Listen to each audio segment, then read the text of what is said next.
Hello guys, how is everyone doing? It's Professional here. So today I have a lore video for you guys on Mafia 2, and specifically on Henry Tomasino and analyzing his character.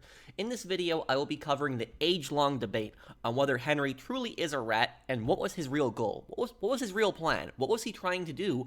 And is he who he really says he is?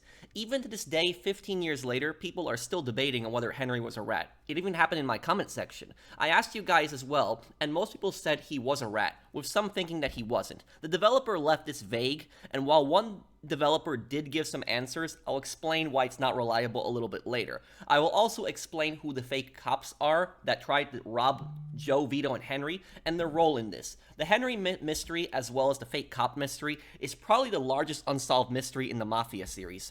So let's start this off with this here. Let's cover the three people that accused Henry of being a rat. First, the Triad underboss Wong.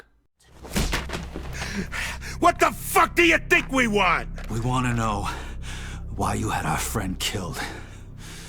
We also want the money you took from him. I had no choice. Your friend was a government informer. What the fuck are you talking about?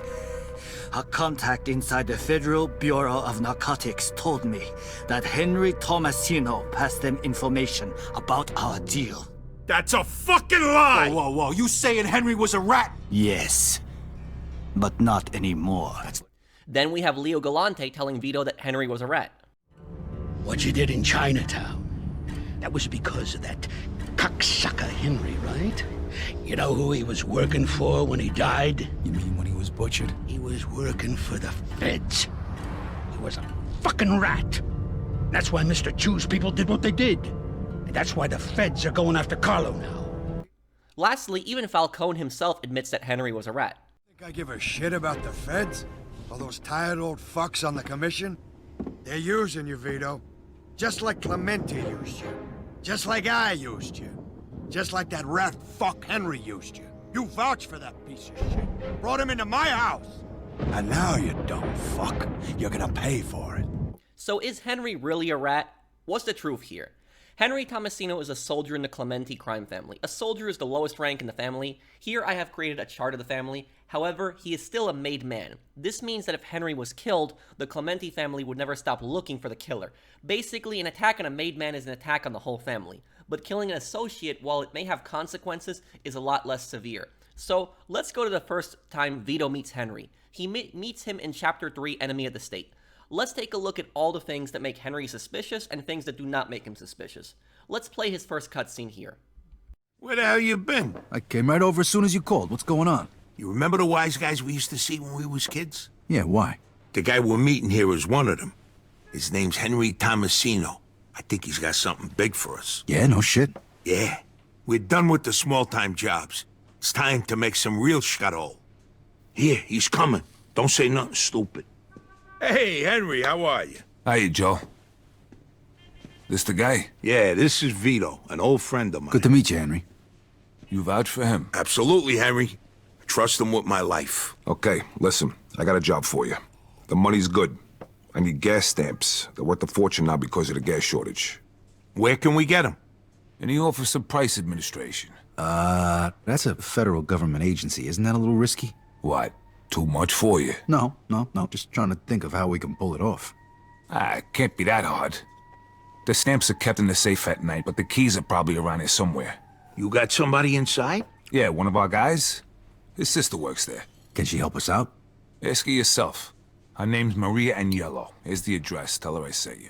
All right, what about the safe? What if the keys aren't there? That's your problem. So what's the job pay? I'll give you $600 for 10,000 gallons worth of stamps. Okay, we're in. No, I need Vito to do this alone. I got another job for you, Joe. So? What do you say, Vito? Yeah, sure. Hey, and don't forget to take a piece with you. You never know what's gonna happen. Better to be safe than sorry. Agabish. Wait. This isn't some liquor store stick-up. I want this to be a clean job. If you kill anybody, your cut drops to a third. Gabish? Yeah, I got it. No problem. Okay, when you're done, you come back here and we'll settle up. All right, I'll see you. Good luck, Vito. Henry tells Vito to steal 10,000 gallons of gas station stamps, and he will give him $600, but only $200 if he kills someone. Now, some people say this is proof he's a rat right here. However, this isn't really proof. A lot of gangsters don't want jobs to become messy. If Vito kills someone, it brings way more heat on them during the robbery and attention, so most gangsters will not want him to kill someone during the robbery. If he can avoid it, they would prefer that. What's actually more suspicious is that he sends Vito to rob a federal building. That's his first job. A robbery in a federal building would be a federal case, which would be way more strict and severe than any state court. Think about this. This is Vito's first job from Henry, and he sends him to burglarize, possibly rob, a federal building. Now, Vito comes back without raising an alarm. Henry is pleased. Take a look at this. Well, how'd you make out? Piece of cake. They're in for a shock in the morning. That's good. I see Joe knows how to pick his friends. However, if you come with raising the alarm, he's a bit annoyed and says your pay is being cut. Well, how'd you make out? Things got out of hand. There was nothing I could do about it. We had an agreement. Remember? You only get a third of the money if there's any shooting. Let's see what we got here. Now, Vito ends up getting arrested in Chapter 6, but this is not due to Henry. It's actually a gas station attendant that ends up ratting him out. We know this from Joe's adventures. I want you to listen real careful, Stan. You leave town tonight, and you ain't gonna come back. Fine, but it ain't gonna make a difference. What the hell's that supposed to mean? Nothing. You got yourself 9 good fingers left. Wanna make it 8? Somebody else. Somebody who knows about a lot more than just the OPA robbery. DA says he's gonna take down everybody. The DA's gunning for you. He's gonna take down your whole operation. Who is this guy? No idea. I don't know. I heard the cops are keeping him safe somewhere. Guess I wasn't important enough for that. You're not. He wasn't. Remember that. Now get your ass up. You got a train to catch. Joe doesn't get arrested for the separate job that Henry sends him on. So Vito is arrested because of the gas station attendant. Now let's move on to Chapter 4, Murphy's Law. Henry sends Joe and Vito to rob a jewelry store that owes Luca some money. Hey, look who's here. Where the hell you been? Laying around in bed all day? Hey, I'm entitled to a little rest after that last job, don't you think? What can I get you, sir? Coffee. Check what he owes for now. Just for now. But when Alberto hears about this, the shit is gonna hit the fan. Believe you me. So, I heard you didn't score too big last Well, night. it wasn't exactly my fault. Shit happens. All right, come on, relax, fellas. It's a high-risk business. If you don't like it, you can always go break your back working for peanuts down at the docks. Sorry, Henry, I was just breaking balls, you know. So how about tonight? We still on for what we talked about We'll yesterday? see in a minute. That is too fucking much, too fucking many. I want my money! What? You think I'm running some kind of fucking charity here? Do it. Now! Who was that? Somebody you don't need to know right now. All right, listen up. There's a guy who owes the boss some money. He borrowed it to open some big jewelry store and he's not paying it back fast enough. We're gonna collect his payment tonight. In jewels. Plus, a little extra for our trouble. Joe, fill him in. The jewelry store's in the shopping mall in the middle of town. There's no guards at night. So all we gotta do is pick the lock and waltz right in. Sounds a little too simple. Because it is simple. Why's everything gotta be so fucking complicated with you? Says the guy who can barely change a light bulb. Look, don't worry. I thought of everything. I got these phone company uniforms so we can pretend to be fixers something. Fair enough. Let's go. All right, we're gonna rob this fuck blind. All we gotta do is wait until dark.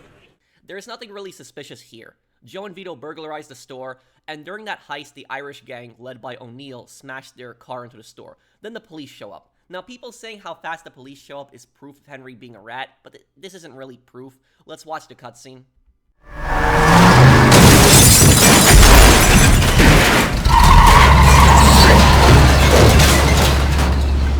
What the hell is this? Come on, boys. The cops will be here any minute. Move it! Ryan fucking O'Neill? What the fuck is this? You crazy bastard, what the fuck are you doing? Vavra, what the hell are you doing here, you fuck? You're a little late, Chief. There's nothing left here for Fuck you. off, fatso. This is our heist. You want to get out of here in one piece, you better hand over everything you've Well, got. the sign outside didn't say Brian O'Neill's place. If it did, I wouldn't have robbed it. Instead, I would have set it on fire. 1031 reported at the West Side Mall. Repeat, 1031. Burglary in This is car progress. 54. We're on it. And I suggest you get lost before the cops show up. Ah, fuck! Kiss my ass. Fuck out of here.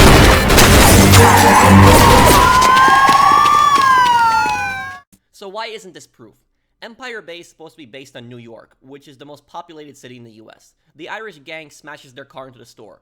It's only a matter of time until a cop car pulls up. They were probably around the area and heard a loud crash. This isn't proof that Henry is a rat. However, I cannot say the same for Chapter 5. In Chapter 5, Henry is extremely suspicious. Let's start with what Vito and Joe are helping him with. Hey, fellas. Hey, Vito, this is Luca Garino. He'd like to talk to you and Joe. Luca, this is Vito. Good to meet you, Mr. Garino. No need to be so formal. Call me Luca. Take a seat, Vito. What can I get you? Same thing I'm having. And hurry it up.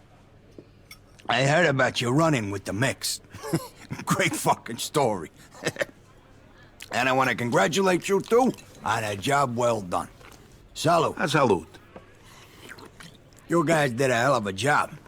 Not too many guys got the stomach for this line of work. So now, I'm wondering if yous are ready to take the next step. Yeah, sure. What next step? I'm talking about taking somebody out. Just 'cause someone points his finger at him and tells you to do it.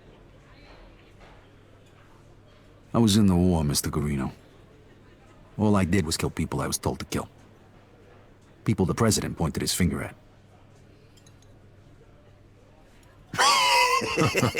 That's good. The president. Yeah, I like that. Yeah. But you're talking about the crowds, right? You know, the bad guys.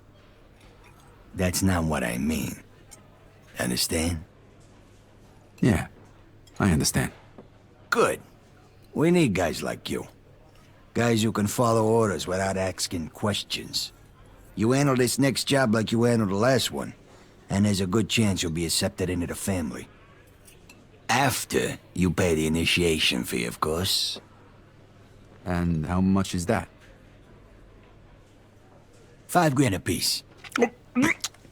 That's a fucking fortune. Hey, nobody said it was cheap, huh? But trust me, the benefits far outweigh the cost. I'll leave it up to you two to decide.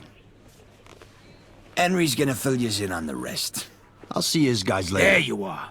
Hey, boss. You take care of that thing we talked about yet? Yeah, it's all under control. That's what you said the last time. Don't disappoint me again. Boss, Don't. Now come with me. We got some other business to discuss. So, Henry, what kind of job we talking about here? I gotta take a guy out. It's my contract, but I need some help. That's where you two come in. Who's the lucky guy? Some fat fuck from across the river. The guy's been warned, but he thinks he's untouchable. Huh. And is he? Well, somebody tried to take him out once before. And? Let's just say they slightly underestimated him. How much is slightly? Fatally. That's a fancy way of saying they're dead, right? Hey, they fucked up. We won't. I rented an apartment across the street from his business. We'll sit there, and we'll wait till that fat fuck shows up, and then boom! We blast his ass. How are we gonna do that? With an MG-42. Where are we getting an MG-42 from? Harry. Yeah. He's a vet, like you. He's got a private little gun shop over in Kingston. You can get you anything from a pea shooter to a bazooka. And you don't need no fucking gun license, neither. Okay, Joe and me will go to the apartment. You go pick up the machine gun at Harry's shop in Kingston. It's all paid for. Just tell him I sent you. After that, meet us at the apartment. It's in Sand Island. The building across from the distillery. Apartment 233. Okay, apartment 233. Got it. I'll meet you fellas there in a bit. All right, see you later. Good luck, pal. We can tell from this cutscene that Luca heavily respects Henry. Henry is a soldier in the family. I have a chart again that shows the Clemente family and associates. Associate is the lowest rank. This can be anything from someone who does jobs for the family, like Vito and Joe, hoping to be made, to running an illegal business with the Mafia, such as Mike Brewski and his scrapyard. Mike cannot be a made man because he's a Polish-American. Only Italian-Americans can be full members, and I highly doubt that Mike even cares. Next, we have the soldiers, who are the muscle of the family, but they are full members, unlike associates. The perfect example of a soldier is a hitman like Henry. Henry is the Clemente family's assassin. He also plans out and executes other jobs for them. Then we have the capos. Capo regimes are captains. They run a part of the family's operations, such as a specific illegal business. They can have soldiers assigned to them as part of their crew, and they have to pay their soldiers and the boss. A capo's job is to run a part of the mob's business. For example, Luca Guarino runs the Clemente family slaughterhouse, which is an operation to dump bodies. Strangely, the Clemente family has no underboss. An underboss is second in command and directs the boss's orders to the capos and can be acting boss when the boss is sick, in prison, or if he's on a trip. The consigliere, while a smaller rank than the underboss, is still above the capos, and he is the advisor to the boss. This is usually a best friend or a close family member. They are to give the boss advice and often negotiate for the family. The Clementes have no consigliere. The best example of a consigliere in the Mafia series is Leo Galante for the Vinci family. Then we have the boss, who is basically what it is, head of the operation. He runs the whole thing. One of the reasons the Clemente family was so easily taken out was probably because they didn't have more capos, and they didn't have an underboss and a consigliere. They really didn't have that much of a chain of command. I'm sure there are other made men, such as the NPCs that we kill, but none of them are named or important enough to be shown with names in the game. My point here is that Henry, he's a very trusted soldier in the family. Luca tasks him with getting the jewelry store heist done, the hit on the fat man across the river, and most likely also the gas station stamp heist. No one would suspect him of being a rat. Think about that. No one would suspect a hitman who has killed multiple people of really being a rat. However, in this buzzsaw mission, Henry is extremely suspicious. Let's watch the cutscene and pay very close attention to what Vito asks him and how he responds.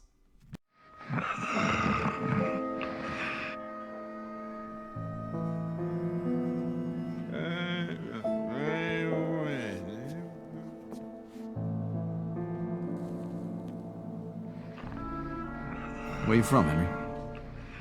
Sicily. What brought you to the States? Mussolini. We buy you a ticket. Don't be a smart-ass, Joe. My father was a man of honor. Things got pretty bad for us after Mussolini came into power. My old man figured I'd either get drafted or locked up, so he sent me to America and got me a job working for Clemente.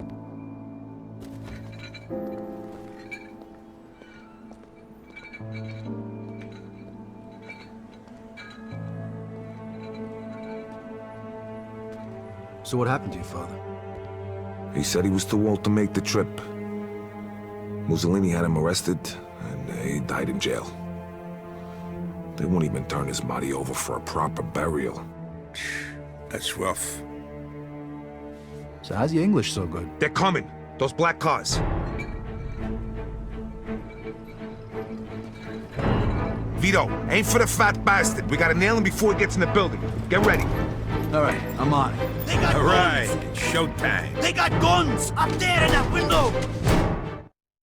Vito asks him where he is from. Henry says Sicily, which is believable. That's where Vito is from too. However, what gets really suspicious here is Henry's English and his accent. Vito was born in 1925. He came to America in 1933 when he was only 8 years old. This gives Vito plenty of time to master English when he's a child growing up in a new country. And on top of that, it's easy for him to develop an American accent. As a child, he will go to an American school and learn to speak English fluently and develop an American accent. That happens to a lot of kids that come to America when they're younger. They develop an American accent and learn to speak fluently in schools because they're growing up. But Henry, on the other hand, is different. Henry was born in 1911. And according to the Mafia wiki, he came to America in 1931, which would make him around 20 years old when he arrived. I don't know where that 1931 number comes from, so if anyone knows where the proof is that Henry came in 1931, let me know in the comments. Anyways, let's say Henry did come in 1931. He says my father was a man of honor. This means he was a made man in the Mafia. He says things got bad for us when Mussolini came to power. Mussolini came to power in 1922. This suggests that Henry had complicity in his father's crimes when he was younger, or at least he was aware of them. So he would have known that his father was a mafioso even when he was around 10 years old, because that's the time that Mussolini comes to power. He claims his father sent him to America and got him a job with Don Clemente, and that his father got locked up and died in prison.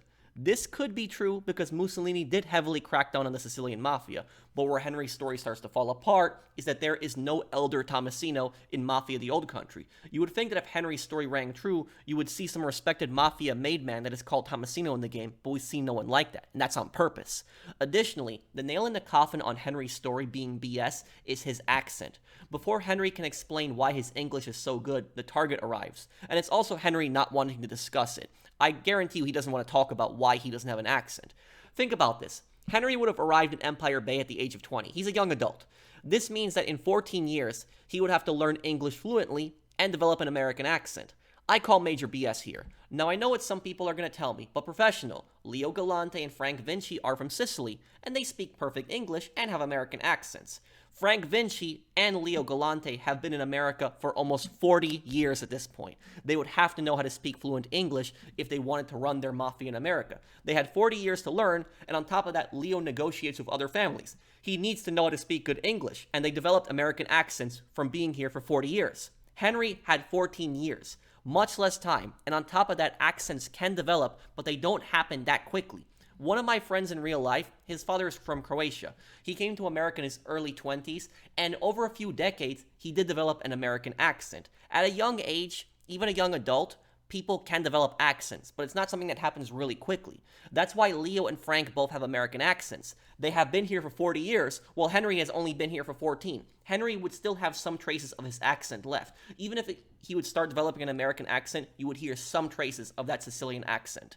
Also, I don't believe that he would learn to speak fluently English in just 14 years. My parents are both from Poland, and they came to America in the 80s. They both speak English generally well, but make some grammar mistakes here and there, still, and my parents have been here for over 40 years. Henry speaks fluently, as someone born in America.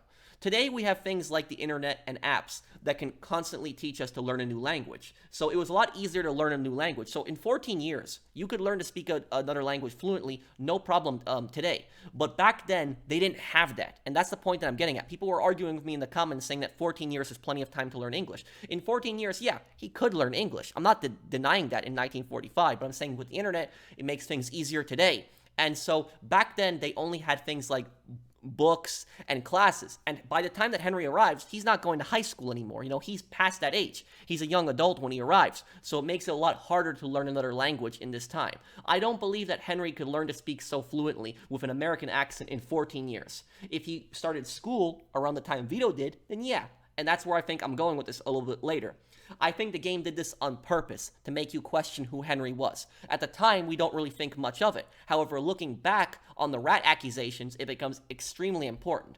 I don't believe one word of Henry's story. I will also explain what I think the purpose of his story is later in the video, but now let's move on to when you confront Sidney Penn, who is Henry's target. Let's watch that cutscene here. Don't kill me! Please! I got a wife! You should have thought about your wife before. I'll do anything you want! Just don't kill me! Oh, for Christ's sake! Don Clemente sends his regards. Oh! Fuck! Fuck you, sorry you...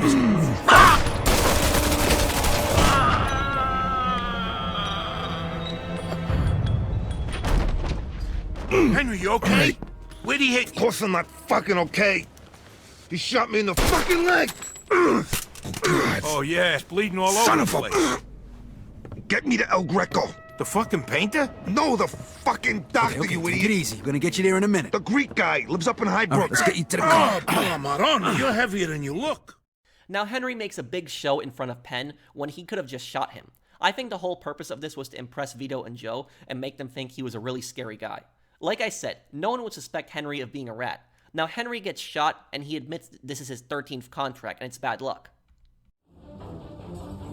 Gotta hurry. Fire's spreading. God damn it, I knew it. This is my 13th contract. It's a fucking jinx. Oh, bastard. So if Henry's telling the truth, that means that Henry must have killed at least 12 people before this. So he does kill people. What people don't understand is that just because someone is a federal informant doesn't mean they won't commit crimes, and this includes murders. They aren't supposed to do that, but oftentimes they don't tell the feds that they are. Now let's move on. Vito gets arrested in the next chapter and is charged with stealing the gas station stamps. Again, it was the gas station attendant who ratted him out. Now we fast forward 6 years later. The first time we see Henry again is in chapter 10, Room Service. Let's go. Move it. Hey, you two. You got some more work upstairs waiting for you. Get moving. Hey, Richie, come with us.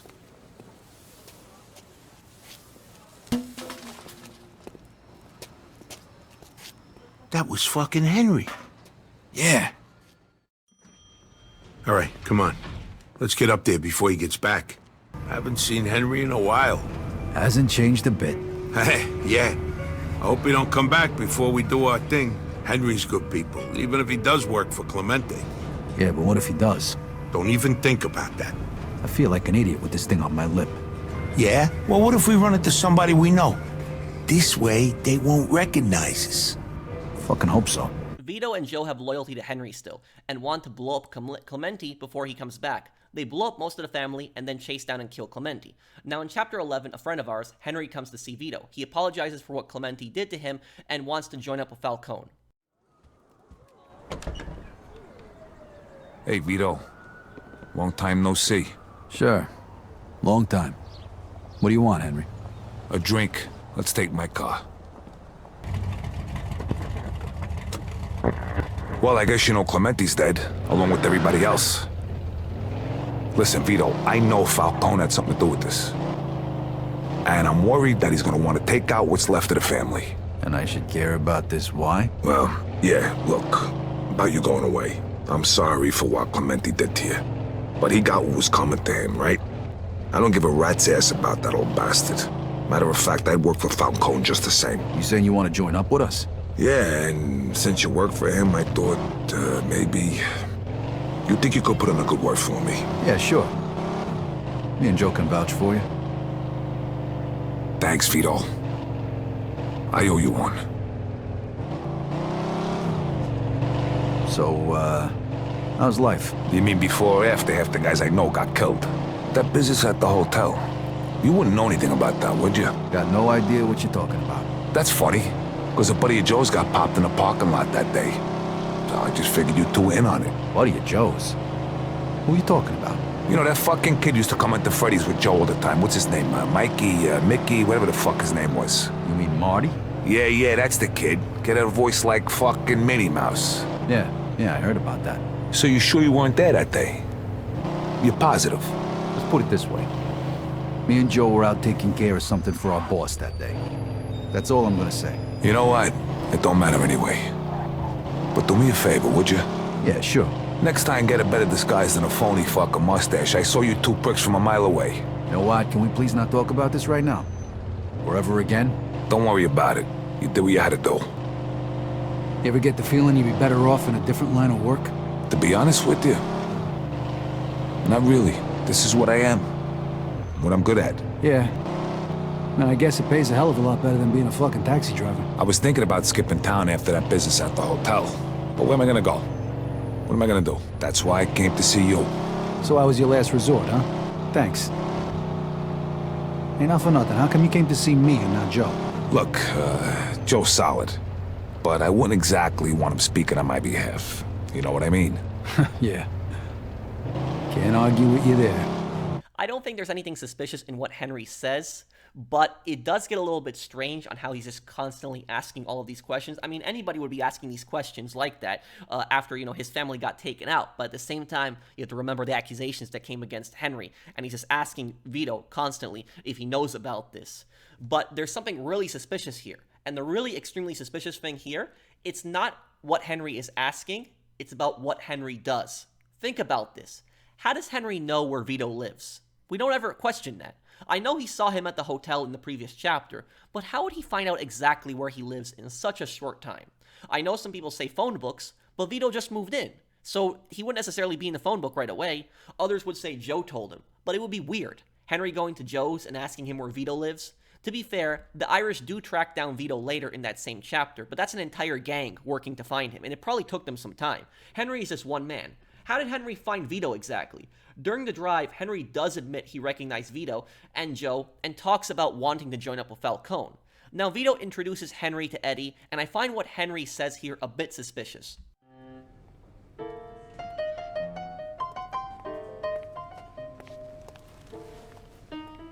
Hey. Hey, Vito. You got that money for me? Always keep my word, don't I? Here you go. Don't spend it all in one place. Thanks. Where's Joe? He was here before, but then he left. Looked pissed off. Though lately, he always looks pissed off. Yeah, can you blame him? Listen, I need to talk to you about something. Well, what, is it important? I'm busy with Vinci right now. He's planning to make a move on us, and we don't know how or why. I gotta sort this shit out. Yeah, well, I think it's worth hearing me out. All right, go ahead, but make it quick. All right. A guy I know who works for Clemente called me. He's worried. He's not sure if we'll be going after the rest of Clemente's guys or not. Oh, that's good. As far as I know, the boss ain't planning nothing at this point, unless they try something stupid. Okay, well, this guy also asked me if he could come work for us. Yeah? Who is it? Was he a friend of yours? I did a few jobs with him for Clemente. Really knows his shit. Okay, tell him to stop by. Well, he's here right now. He is? All right, go get him then. Eddie, this is Henry Tomasino. Henry, this is Eddie Scarpa. Pleased to meet you, Mr. Scarpa. Don't call me Mr. Scarpa. My friends call me Eddie. Take a seat, Henry. So, Vito tells me you want to join up with us. Yeah, I'm out of work right now. And I don't want to make a big deal out of what happened. Now that's good thinking. Tell me something first, Henry. Were Clemente and Vinci planning anything against our organization? Okay. I usually keep my nose out of things like that. But I was with Luca Guarino once at Leo Galante's place, and Luca was going on and on about Falcone being involved in some dirty business and that something should be done about it. I think he was trying to turn Vinci against you. That bastard. I'll bet he was talking about drugs all the while he's dealing them himself. He knows that Vinci is totally against us. Yeah, probably fooled the old man good. So that's why he's planning to move on us. No, we gotta hit him first. Again? Hey, if we don't act, Frank will. First, we gotta get rid of Galante. Without him, Frank's fucked. Leo? I wanted to keep you out of it, but I didn't have anybody else who could pull off a job like this. Now I'm thinking this could be the perfect opportunity for Henry here to prove himself. What do you say, Henry? You up for it? If it means I'm in when the job's done, sure. Exactly. Take care of Leo. Now what about you, Vito? I'd feel a lot better if you went with Henry to make sure everything goes smooth. And I don't mean you gotta whack the guy. Just drive there, wait until it's done, and drive back. But if it don't feel right, I can ask somebody else instead. What do you say? Sorry, Eddie, I can't do this. Leo was like a father to me back in the can. Yeah, I understand. Well, looks like you gotta take care of this yourself, Henry. You can hire some help if you want, but you gotta do this so nobody suspects it was us. Leo lives in Highbrook. Got it, don't worry. It'll be done today. Okay, you better get going then. See you later, Eddie. It's a good thing you brought him here. Even if he screws up, nobody'll know it was us. I don't think Henry's gonna screw it up. That's good. Well, Vito, I got nothing else for you today, but drop by tomorrow, okay? Yeah. I'll see you later, Eddie. See you. Now, why is this suspicious? Because Henry claims that he was at Galante's house with Luca Guarino, and he overheard him talking about some shady business, which he means drugs. First of all, why would Galante even meet with Luca at his house? Leo absolutely hates Guarino. We know this from Chapter 6. So how close did you get to Clemente, Vito? Actually, I never met him. I always dealt with either Henry Tomasino or Luca Guarino. Huh. I can't believe that cocksucker Guarino's still breathing. What was your deal with him? Well, you know, we did a couple jobs for him, and, Luca said he'd bring us into the family for, $5,000. What? Typical fucking Alberto. He's always been a crooked bastard. So what is that, like more than usual? Yeah, like $5,000 more than usual. You don't gotta pay to get in, Vito. You're brought into the family once you prove that you're loyal, a good earner. And he can handle, well, you know, the life. In any case, this is an interesting piece of news. When this gets out, Alberto and Luca are gonna have a lot of explaining to do. To who? Jeez. Don't worry about that. We'll talk about it some other time. He's talking about the commission. Now, yes, I know some people will tell me, but even though Leo hates them, he will still meet with them and discuss business. True, but that's what the commission is for. The commission is a body of the families that sets the rules and governs the territory for each family. If the Clemente family had some kind of issue, they would discuss it at a sit-down set by the commission, not at Leo's personal home. And I doubt he would even want Garino to be there. And even if Garino met Leo at his house, why would Henry be there? I could see Henry driving Luca there, but for Henry to actually be at the sit-down with Luca, I kind of find BS. It would have been between Leo and Luca, and if Garino was going to accuse Falcone of dealing drugs, he would do it in private. Leo also tells Vito in that same chapter that Clemente was trying to muscle his way in on the business.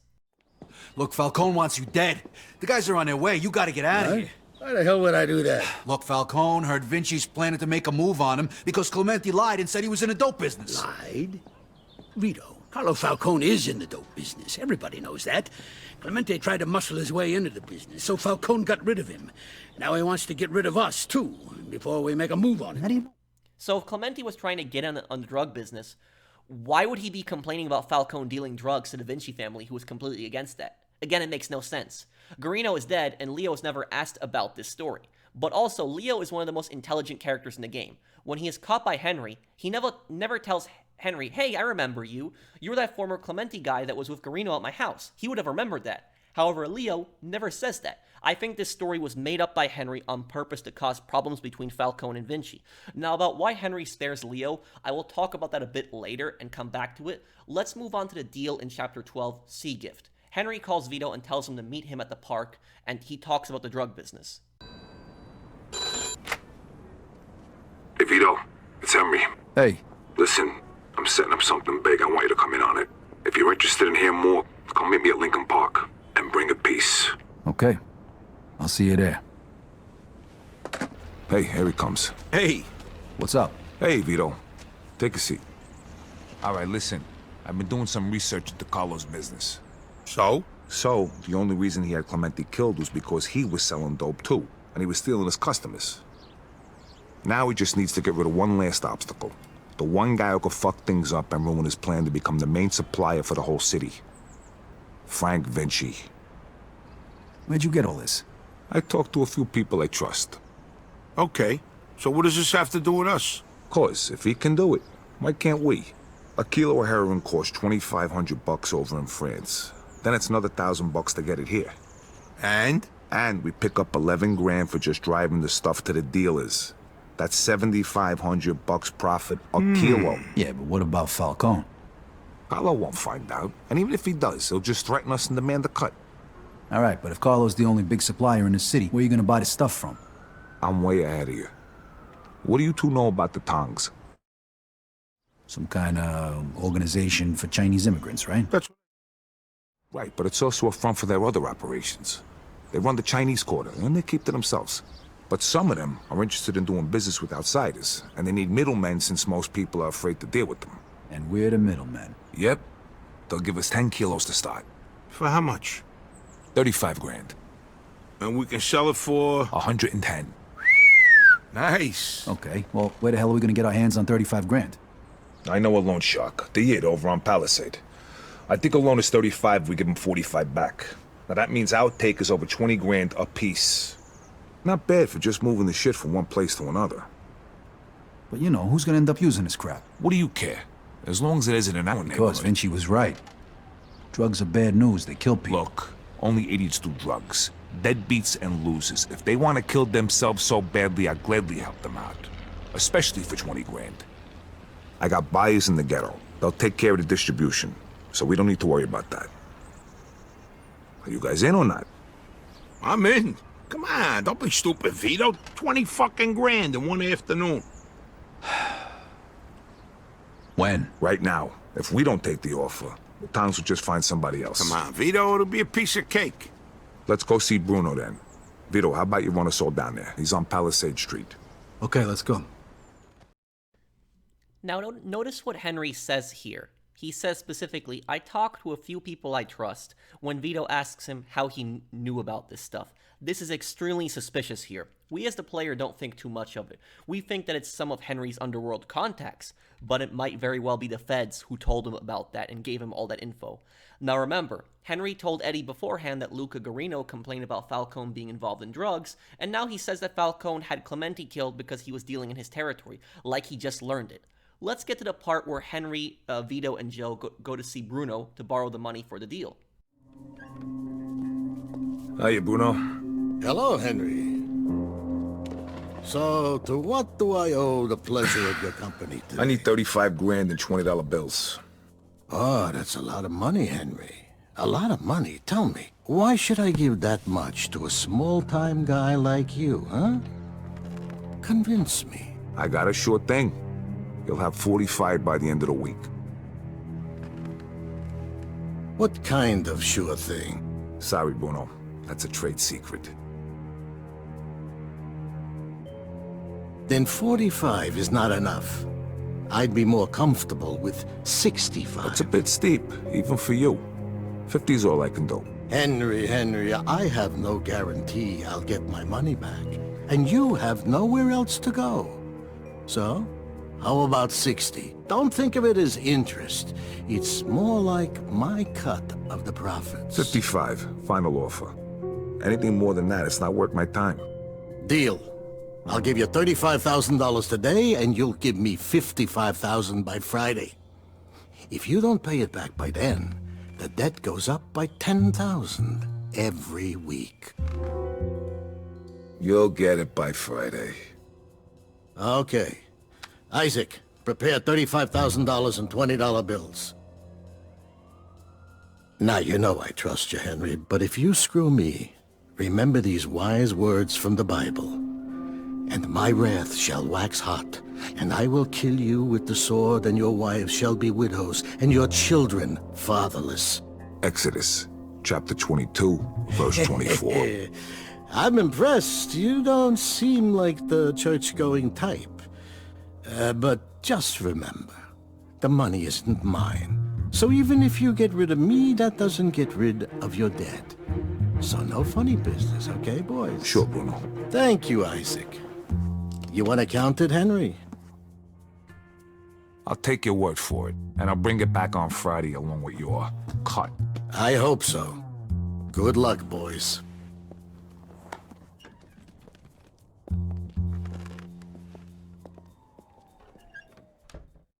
There isn't anything suspicious here. Henry seems to be a well-known criminal in Empire Bay, which is why Bruno agrees to give him the money. However, the really suspicious thing is what Henry says during the drive to the deal. Nice job, Henry. Of course. I told you give us the dough, didn't I? How come you know the Bible so good, Henry? You read it or something? Bruno always uses the same quote. I go to church on Sunday, so I asked the priest one time. You go to church? Yeah, and I can understand why you don't. They use big words, there's no hookers, and the food's lousy. Yeah, that pretty much sums it up. Jeez, I ain't been there since 45. What? That time your mother made you go to confession? Yeah, that time she smacked me for checking out some chick's coolie. God rest her soul. How about you, Joe? How long's it been? Easter. Ah, that ain't too bad. 1941. I take that back then. You're going straight to hell. What, you just figuring that out now? Don't worry, I'll save seats for the both of yous. Henry talks about going to church. He knows the Bible really well. He claims that Bruno always uses the same quote and asks the priest about it. I don't think that's true. I think Henry reads the Bible routinely. Now, why is it suspicious of him going to church? It's because most mobsters claim to be Catholic, but they really don't care and almost never go to church. The only time you will ever see mobsters in a church is when they are there for a wedding or a funeral. Henry is being very suspicious here because it seems like he is trying to find some kind of purpose, some kind of redemption. I believe he is possibly seeking forgiveness. That's why he goes to church regularly. He may regret a lot of the bad things he did. Even Bruno himself is surprised, saying that Henry's not the church-going type. I think the reason that they have this conversation here is to make you think that Henry is a different person than who he actually is. Now we move on to the deal.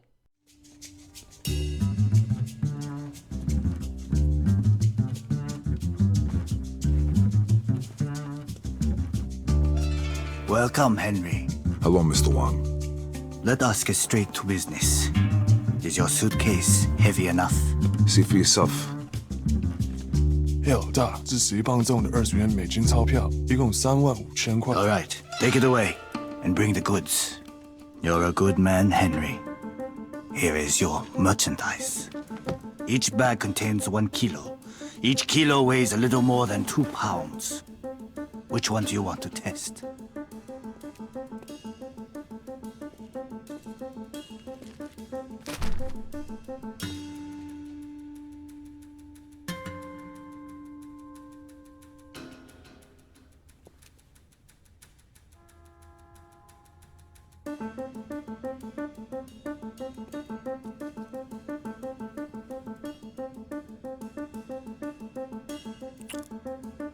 Okay, we're good. I'm glad. Next time, we can give you twice the amount. It was a pleasure doing business with you, Mr. Wang. The pleasure was all mine.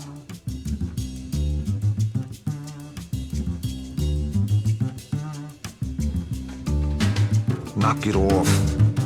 See how easy that was? Get back in the car. Again, there's nothing suspicious here. Henry is nervous because he's doing a major drug deal. Anyone would be. The Triad boss Wong isn't nervous because it's his turf. But where we get really suspicious stuff, where it gets really strange, is when you walk outside and the fake cops try to rob you. Hello, gentlemen. Fucking I setup. think you have something for us.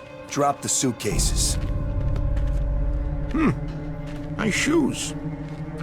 Wait a minute, these guys ain't cops? Kill the bastard! Shoot, Vito!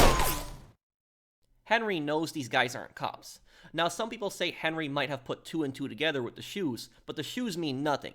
These guys could have been corrupt cops for all we know. Henry specifically knew that they were not cops, and he says during the drive, someone else must have known about the deal. What the fuck was that, Henry? No idea. Somebody else must have known about the deal. Those definitely weren't real cops. I doubt it. Look, I'll figure it out. But first, we gotta unload this stuff. Vito, take us to the old warehouse in Hunters.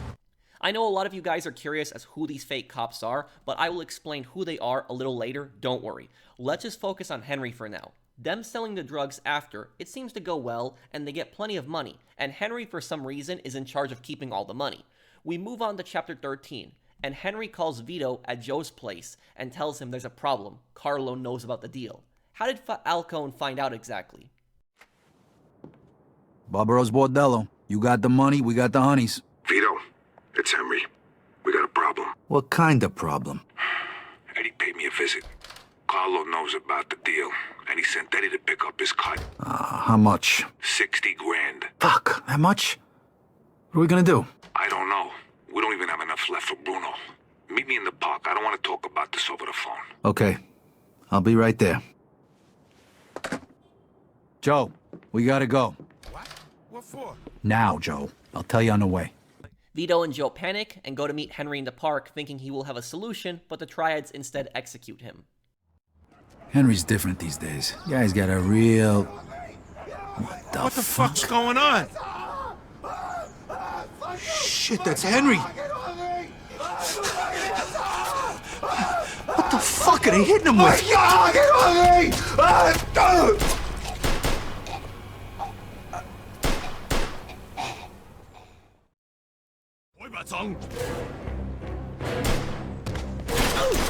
Going in! You're fucking dead! Fuck! Who the fuck does something like this, Vito? Them people are fucking sick. Shit! Who the fuck does something like this? What do you think? God damn it, Henry! Damn it, Henry! Damn it, Henry! Look at this, Vito. You fucking believe this? The money's gone too.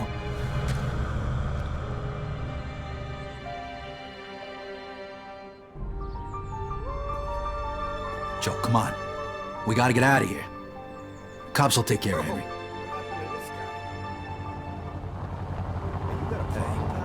Hey, that's the old guy who sold us the dope, Wong. Vito and Joe fight their way through the Triads, and Wong says that Henry is a rat. I want to know why you had our friend killed. We also want the money you took from him. I had no choice. Your friend was a government informer. What the fuck are you talking about? A contact inside the Federal Bureau of Narcotics told me that Henry Tomasino passed them information about our deal. They don't believe it, but Vito starts thinking later, what if Henry really was a rat? And Joe says, don't even think like that. This deal was a total fucking disaster. Tell me about it. Henry's dead. We don't have Bruno's money. We killed half the Tongs. And if they think Carlo sent us, that'll mean war. We're fucked. Yeah. And if Carlo finds out we got him into this mess... What if Henry really was a rat? No fucking way. Don't even say that. Look, first let's get the money for Bruno. That'll fix at least one problem. But I'm done for today. I need a drink. I'll call you in the morning. We'll figure this shit out. All right. Okay, I'll see you later. And Vito, be careful. So now that we have covered everything about what Henry did and all of his suspicious acts, is he really a rat or is it all made up? I will say now here, with 100% certainty, yes, Henry very much is a rat. I know a lot of people don't want to believe it, but it's true. There's just too much here. His fake story, Vito specifically asking about his English being so good, him talking about going to church regularly, knowing where Vito lives after he moved in, knowing the cops weren't real, and being accused by Wong, Falcone, and Galante of being rats is proof. But there's one single piece of evidence here that is the nail in the coffin against Henry. What is that evidence? What is the best evidence that proves that he's a rat? It's Leo Galante and what he says here. And you are... This is our friend, Mr. Chu. All right, so what the hell's going on? What is this? This is about you. You fucked up good, didn't you? Started a fucking war. Got no idea what you're talking about. Don't fuck with me, boy. I've probably forgotten more about this business than you'll ever learn. Half our guys are dead. Half of Mr. Chu's guys are dead. And now the feds are breathing down everybody's necks. Because of you. Leo, listen. You listen. If it wasn't for me, you would have already been taken care of. So you're gonna listen to what I have to say, and you're gonna listen good. What you did in Chinatown, that was because of that cocksucker Henry, right? You know who he was working for when he died? You mean when he was butchered? He was working for the feds. He was a fucking rat. That's why Mr. Chu's people did what they did. And that's why the feds are going after Carlo now. But I don't forget my friends, Vito. You did for me, so I did for you. I called in a few favors. Got you one chance to make this right. Okay, I'm listening. You're gonna get rid of Carlo. Do us all a favor. And if I refuse? You die. Frank and the rest of the commission want you dead. So does Mr. Chu. And to top it all off, you vouched for a rat. You think Carlo's gonna let that slide? You're a dead man walking. When? Now. Every minute we wait is another minute we give to the feds. He's holed up at that observatory of his. You know something's up. Carlo Falcone is a lot of things, but stupid ain't one of them. All right. Stop the car. Remember, kid, this is your last chance. So why is Leo the biggest proof that Henry's a rat? Because Leo Galante is a master diplomat, and he would have checked every single inch of this situation with a fine-tooth comb. You have to remember, a war started between the Triads and the Vinci family because the Triads thought that Vinci attacked Chinatown when Vito and Joe shot it up. Leo found out really quickly that Vito and Joe did what they did because of Henry's death. Leo never had any kids. Vito was the closest thing he had to a son. Vito was extremely loyal to him in prison, and on top of that, Vito saved Leo's life. Leo is the type of guy that keeps his word no matter what. Leo would have tried to do everything in his power to save Vito, and he would investigate this heavily. Henry is a made man. He might not be in Leo's family, but he's still a made man nonetheless. When Leo met with Mr. Chu, he demanded to see the evidence. He probably himself wanted to talk to their contact in the Bureau of Narcotics. He probably told them, let me talk to this guy, I want to see the evidence from him directly. Whatever that contact in the Bureau of Narcotics told Leo, he showed him clear evidence that Henry was a rat. Leo really has no reason to lie about this situation. And if Henry wasn't a rat, and they falsely accused a made man of being a rat and killed him so brutally, Leo would have had way more leverage in this discussion. He could have told the Triads, you falsely accused a made man, you had him killed, and then on top of that, you falsely accuse us of being the ones who attacked you, and you attack us? This would have given Leo all the leverage he needed in that argument. He would have had the upper hand in that. The Vincis are the strongest family, and they would have eventually beat the Triads. The Triads would have to listen to them. Leo could have demanded the Triads be taxed heavily for this and give a future cut of all their profits to the Vincis and demand that Vito and Joe be spared. However, he didn't have this leverage because Leo himself confirmed that Henry was a rat. Again, whatever evidence the Triads had, they showed Leo, and he would have gone over this with a fine-tooth comb, and he realized, yeah, they were right. Additionally, Leo confirms that the feds are going after Carlo now. This is because of all the info Henry gave them on Falcone. But now, let's talk about Wong, the Triad boss Wong. He is the underboss of the Triads. He is the first person to make the accusation against Henry. Wong is visibly confused when Vito and Joe enter his office. He says, what do you want? He also saw Vito and Joe at Henry's death, and doesn't order them killed, showing he has no problem with them. The second that Vito and Joe entered that room, he knew he wasn't going to leave alive. He also refused to tell them where the money was that they took from Henry. He knew he was dead either way, so he wouldn't tell them. Now, Wong has no reason to lie to Vito and Joe. The fact that he didn't go after them when Henry died proved he didn't have a problem with them as well. It's Wong's final body language that proves to me he's telling the truth. Remember, Wong is a stone-cold killer. He gives them a stone-cold look when they first meet him. When Vito and Joe confront him, he says very arrogantly, yes, Henry was a rat, but not anymore. A contact inside the Federal Bureau of Narcotics told me that Henry Tomasino passed them information about our deal. That's a fucking lie! Whoa, whoa, whoa. You saying Henry was a rat? Yes, but not anymore. That's bullshit. Makes no sense. He's very proud of what he did, knowing that this would make Vito and Joe even more angry. He didn't try to worm his way out of the situation. He was very direct with them, and he had no regrets about what he did. Wong is telling the truth. But now let's go to Falcone. Falcone mocks Vito at the end of the game and says, like Clemente used you, like I used you, like that rat Henry used you. In the can? You're just a fucking pawn, Vito. That's all you ever were. When are you gonna realize Joe, you just gotta trust me. You think I give a shit about the feds? All those tired old fucks on the commission? They're using you, Vito. Just like Clemente used you. Just like I used you. Just like that rat fuck Henry used you. You vouched for that piece of shit. Brought him into my house. And now, you dumb fuck, you're gonna pay for it. Falcone is going to kill Vito in just a moment. He has no reason to lie to him. And he's not worried about Joe backstabbing him because he has so many guys with him. So yes, Henry is a rat. And I want to bring up one important point because I know that a lot of people are going to bring this up in the comments. If you see anyone reply with this point, guys, please direct them to this part of the video. People constantly bring up Daniel Vavra, who was the creative director of Mafia 2. He left the team in 2009. Mafia 2 released in August of 2010. In 2017, there was a tweet from him in which he was asked about Henry. He said that in his vision, Henry was not originally a rat and Falcone framed him. People constantly bring up this tweet when they defend Henry. A lot of you guys, my viewers, have argued with me on this. You even brought up the same tweet to me and told me about this. And I'm sorry to say this, guys, but what Daniel Vavra says means absolutely nothing. You guys are my viewers and I love you, but you are wrong on this, because while he played a major role in making Mafia 2, he didn't finish the project, so his vision isn't canon. The only thing that matters is the final product, and in the final product, Henry very much is a rat. They put in all those signs there on purpose about Henry being a rat. Daniel Vavra can say all he wants that Henry wasn't a rat, but it's the final version of Mafia 2 that matters the most.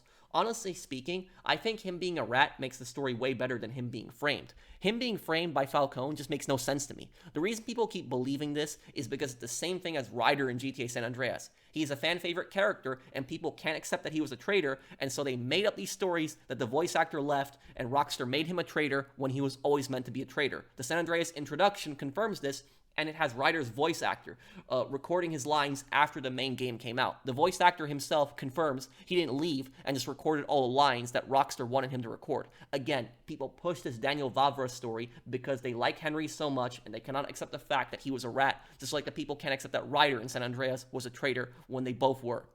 But now that we have covered Henry being a rat, who was he exactly? Who really was Henry? And what was his plan? What was he trying to do exactly? Here's who I think Henry really was. Henry was born in Sicily, but he came much earlier than what he said. The radio actually confirms that he was born in Sicily. News. A grisly scene was uncovered today as police discovered the body of Mr. Henry Tomasino in Lincoln Park. Tomasino, a local businessman with interests in waste disposal and construction, was found nearly dismembered in what police are calling one of the most brutal and vicious murders they've seen in decades. Now, no suspects have been named, but police are interested in speaking with two dark-haired men of average height who were seen fleeing the scene.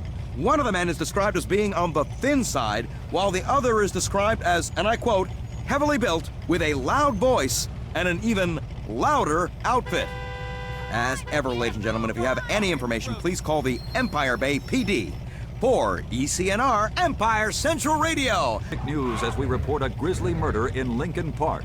The remains of Mr. Henry Tomasino, reportedly a struggling entrepreneur who made his way here from Sicily as a young boy, were found in the park yesterday in what police spokesmen are describing as the most brutal and gruesome crime to have occurred in the city in decades. The bodies of several young Chinamen, whom police have yet to identify, were also discovered nearby.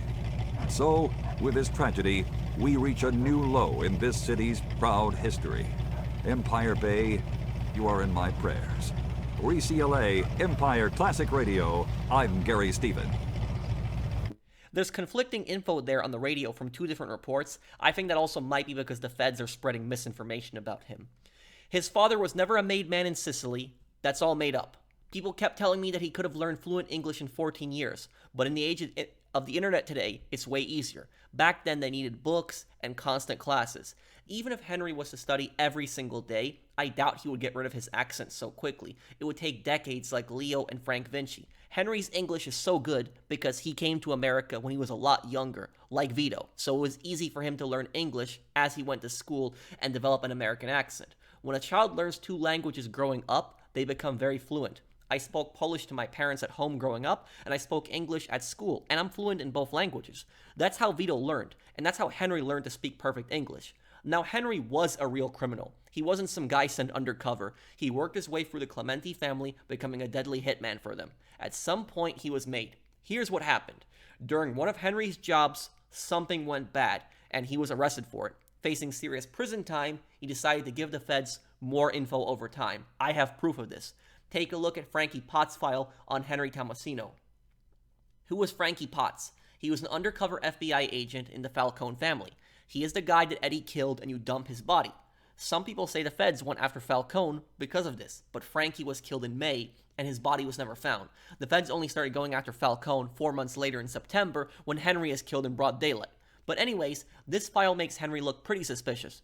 Frankie himself does not know that Henry is a federal informant, probably because Henry is so good at keeping his tracks hidden.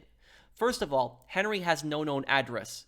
He's constantly moving from place to place. He probably lives in different hotels. The reason for this is if someone finds out he's a rat, they don't know exactly where to look, and it makes it much easier for Henry to escape and flee town.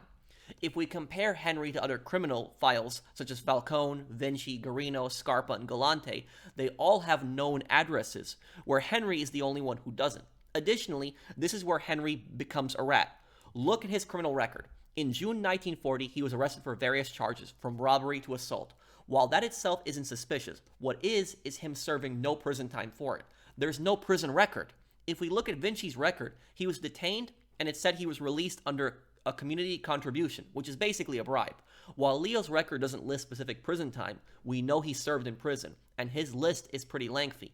Eddie Scarpa served 4 years in prison, and his list is also pretty lengthy. Falcone never served in prison, but his criminal history is pretty lengthy, and he is accused of murder and tax evasion. Garino has a very lengthy record and did serve prison time. He also had assault and battery charges, but they were dismissed, most likely due to him threatening the witnesses, and his girlfriend was found dead under mysterious circumstances.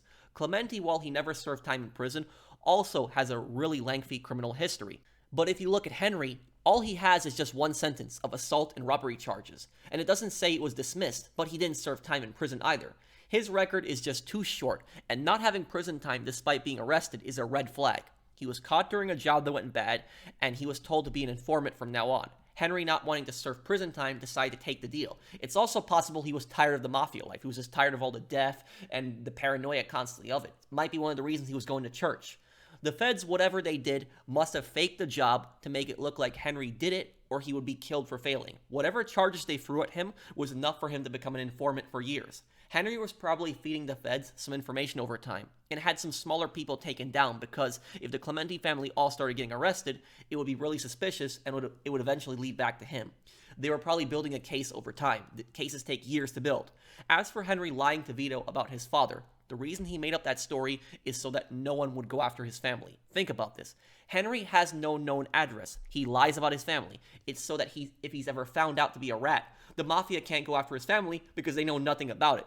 The way Henry talked about that story with his father, it's because he has been practicing. It's probably the same story a lot of other guys know as well. He also lied about his family entirely. The way he talks to Vito, he makes it seem like he's an only child, when in reality, he has tons of brothers. Frankie Potts' file also says his father is a suspected mafioso, but that's only due to Henry's story. There's no confirmation here. Henry was playing both sides. He was feeding the feds info here and there just to stall them, but at the same time, he was doing jobs for the Mafia.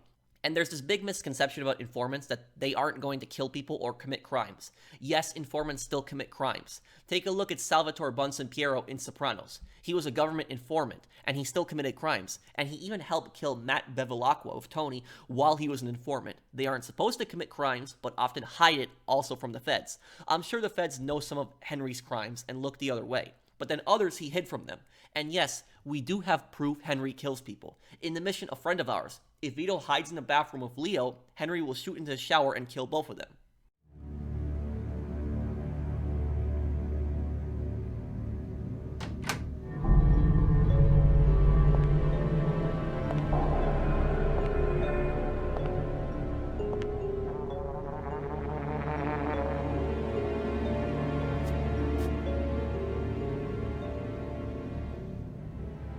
Gotta do better than that, old-timer.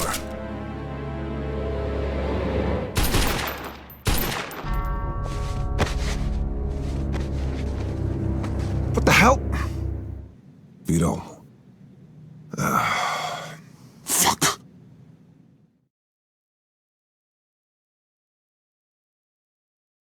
This isn't canon, but it still shows that Henry was willing to kill. So just because he's a government informant doesn't mean he won't kill. He would have killed Leo if Vito wasn't there.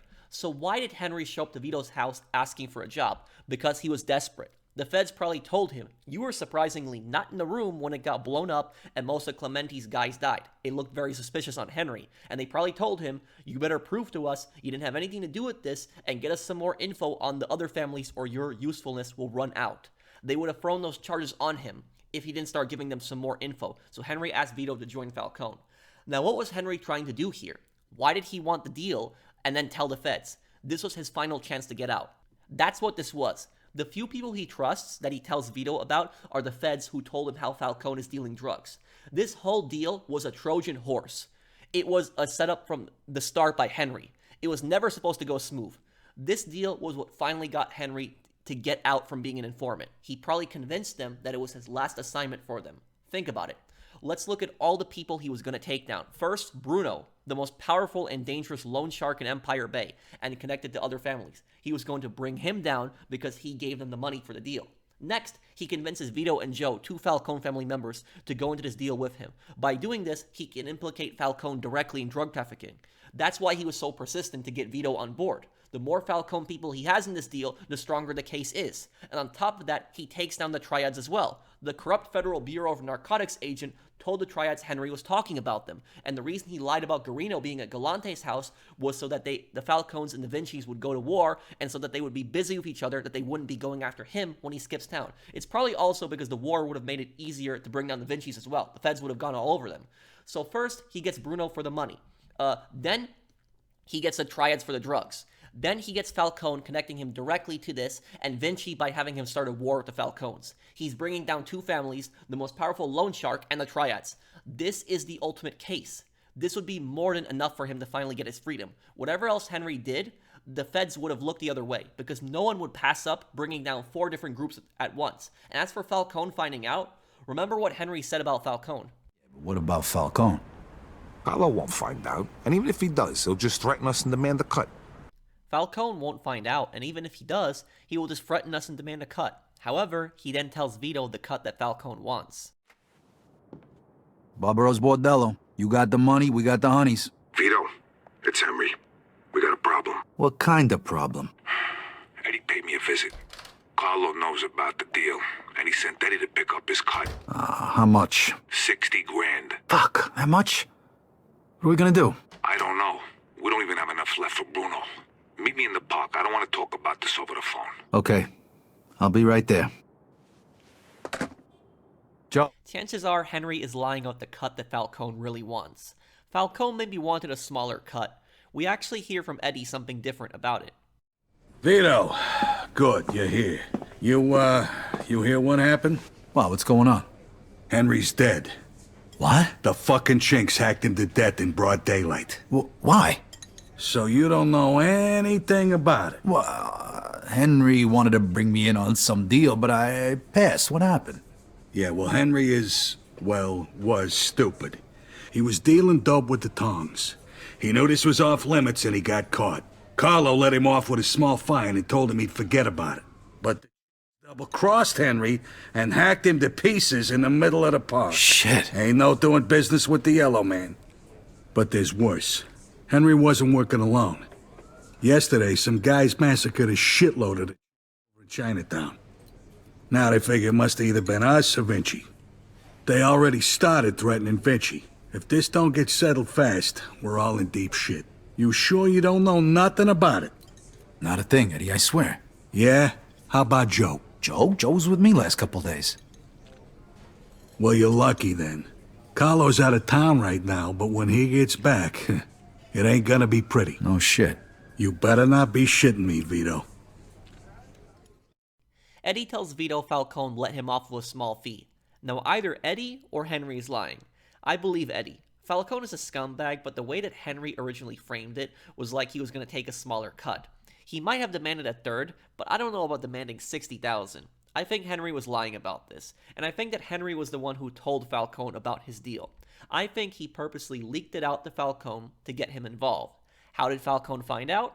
They didn't use their names when dealing with so many people, and while the Triads and Bruno knew who Henry was, I doubt they would leak that to Falcone. After all, the Triads are rivals with Falcone.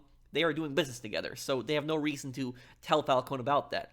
The reason Henry wanted Falcone to find out about this deal was so that he can use this to tie Falcone directly to drug trafficking. This was the plan from the start. So what was Henry going to tell Vito and Joe when they got to the park? Well, he was going to tell them most of the truth. Most of it. He was going to tell them how he told the feds about it because Carlo found out, and it's our only way out. He would probably leave out that he was an informant for years and that he told Falcone about the deal. He would tell Vito and Joe to testify, or else Falcone will kill them, or they will all be arrested. Now, Vito and Joe would probably be furious, but this would be their only way out, and chances are they might take it. They would figure that they are dead anyways, and this is their only way to get out of this mess. The reason that Henry wanted to meet in the park is because it's a very public place, so that Vito and Joe couldn't hurt him if they got really angry. But he didn't expect the Triads to butcher him in broad daylight. Now, I know people are going to bring up entrapment, and is Henry guilty of it? Well, no, he isn't. So what is entrapment? Entrapment is a legal defense in a court of law that first came up in Soros versus United States in 1932. Entrapment is basically a defense when a government official or someone working for the government, such as an informant, pressures an innocent person into committing a crime, such as buying drugs, but entrapment can apply to various other crimes. Basically, it means if someone pressures you into committing a crime and they were working for the government, you cannot be prosecuted for it. An example of this would be someone pretending to be your friend and pressuring you to buy them drugs, and even though you don't want to, you eventually give in and buy them drugs. It turns out later they were a government informant or a fed, and now you're getting arrested. The charges would be dropped because the government entrapped you into the crime you normally wouldn't commit. So is what Henry is doing entrapment? He pressures Vito and Joe to go into this drug deal. Joe agrees, but Vito hesitates and says he does not want to. He keeps pressuring Vito until he agrees, even though Vito clearly doesn't. In this case, entrapment is not a defense. Let me explain. In Sorrells vs. United States, the background is Guy Sorrells was a World War I veteran who met an undercover Bureau of Prohibition agent. These were the guys who went after bootleggers during Prohibition.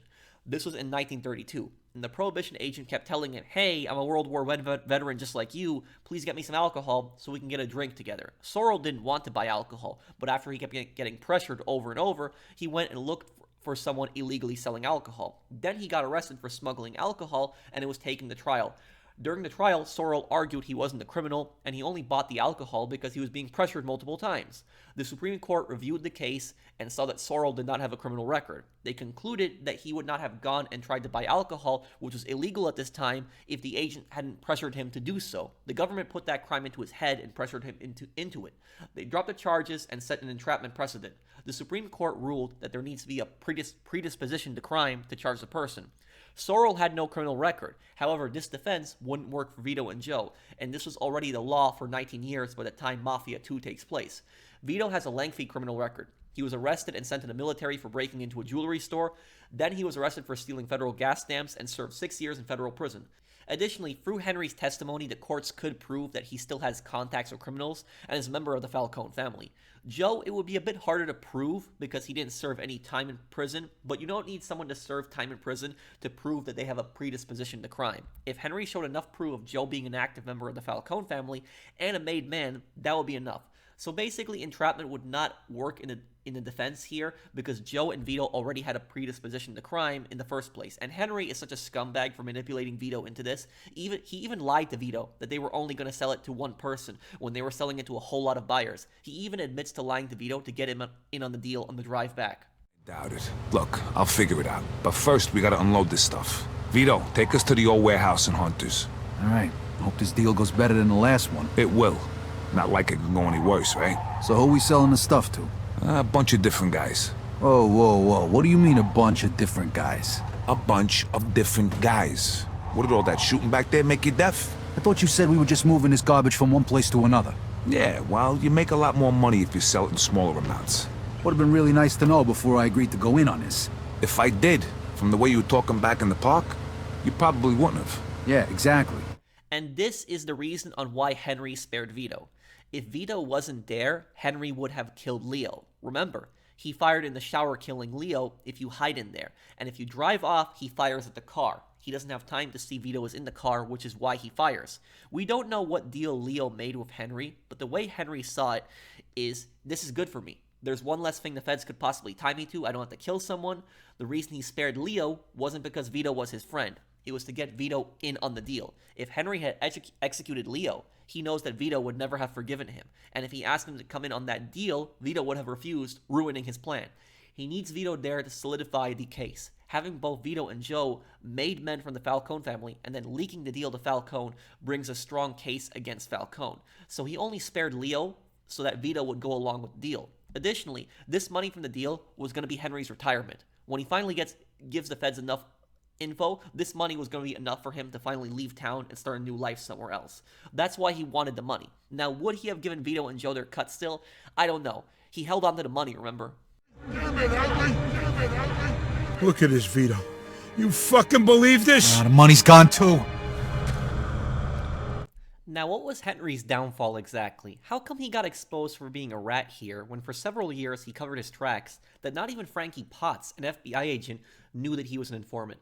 The reason he got exposed here is because he dealt with a different law enforcement agency. Henry had people that he trusted in law enforcement and surrounded himself with a small group of people. However, he never dealt with the Federal Bureau of Narcotics. This was his first time. He didn't realize that the Triads' connections ran that deep. He didn't know there was corrupt agents there, and his last attempt to get out is what actually got him killed. Now, how did the Triads know where Henry would be? Probably the corrupt agent who tipped them off. They knew that Henry would be in the park talking to Vito and Joe and got there first before they did. Regardless, the Triads handled this situation poorly. They messed this whole thing up. Were the Triads right to kill Henry? Yes. Were they right in how they did it? Hell no. The problem with the Triads is they wanted this to be a public kill and to send a message. This is what happens when you backstab the Triads. This is what happens to you. Henry did not think the Mafia would risk killing him in a public place like the park, but the Triads, they didn't care about that. The Triads knew that Henry was a made man and he was working with others. They might not have known Vito and Joe's name, but they knew he was working with others. They butchered Henry in public, and then they were surprised when Henry's friends retaliated? Are they stupid? It was probably arrogance, where they thought, oh, that Henry's friends didn't have the guts to act. They won't act against us. How the Triads should have handled this instead is that they should find some way to reach out to Vito and Joe. With their connections and enough resources, I'm sure they could figure out who they were. They called them and then tell them, sorry. We're sorry we had to get rid of your friend, but he was a government informant. We had no choice. Here is our contact in the Federal Bureau of Narcotics. You can reach out to him and he will provide you with extra evidence. And that's it. Instead, they butchered him in public, making it so brutal, causing so much attention, and they didn't tell Vito and Joe they were going to do it, and to top it off, they took all the money Henry was holding. That money should have been returned to Vito and Joe. It's their money, and the Triads don't have the right to take it. They made a deal. Vito and Joe were just as much victims as the Triads were. They had no idea Henry was a rat, and they don't deserve to get ripped off. They came into the deal to actually do it, but Henry didn't. The Triads should have at least returned the money as a good gesture. The Triads handled this situation so bad that this caused their own HQ to be shut up. This is probably where Leo did get some advantage in the negotiations. He understood why Vito did what he did, even though it caused his family problems. This is how he managed to negotiate the Triads down. He told them, you stole Vito's money, and you killed his friend, and you didn't tell him he was a rat? He still had to calm Frank down, which is why he told Frank that Vito will kill Falcone. Between choosing Vito's death and Falcone, Frank Vinci preferred to see his enemy Falcone gone. Now we move on to one of the biggest questions. Who are the fake cops who ambushed Henry, Vito, and Joe outside the deal? Who are these guys exactly? I actually asked you guys in a poll a month ago who you thought it was, and most people said it was someone else. Now here we have 5 suspects, and one of these people I am 99% sure did it. Here are our suspects. Number 1, corrupt cops. Number 2, Triads. Number 3, Bruno. Number 4, Frank Vinci. Number 5, someone else. Number 6, Falcone. Let's start with it in order. Henry knows they aren't real cops because he's never dealt with these people before. And at this point, he didn't tell the Federal Bureau of Narcotics about the deal. Additionally, the radio confirms that they aren't real cops, but gangsters dressed as cops. Empire Classic Radio News. I'm Gary Stevens. What looked to be a tragic tale of the murder of several police officers turns out not to be the case. Initial reports from the scene at the Sea Gift fish packing warehouse in Oyster Bay stated that several police officers had been killed. But in fact, the lives that were taken were those of several hardened criminals who were only dressed like police officers. We here at ECLA are immediately relieved that none of our city's finest lost their lives, and that Empire Bay citizens can walk a little bit safer as for once, some ne'er-do-wells receive their comeuppance. This is ECLA News. I'm Gary Stevens. Let's move on to the next group, the Triads. Vito actually confronts Wong about this. Shit, makes no sense! And I suppose you had nothing to do with the little stick-up after we closed the deal with you either, right? You think we would take such a stupid risk and destroy our own factory? That was just another reason to get rid of you. We had problems with you from the very beginning. Oh, yeah? These corrupt cops somehow got into the Triad compound during the deal. Here's what happened. They waited outside the Triad compound until Henry arrived.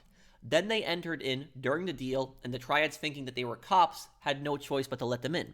During the shootout, they killed several Triad members. On top of that, all the guys are white mobsters. None of them are Chinese. Could the Triads have outsourced this to another gang? Sure. But remember, Henry says that they keep to themselves and they don't deal much with outsiders. Right, but it's also a front for their other operations.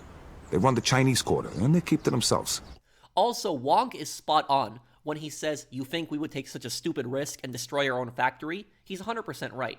If Wong wanted to rip Henry off, he would have them killed when they entered the same room. However, letting them leave with their guns and with thousands of dollars worth of drugs risked it being destroyed, which made no sense.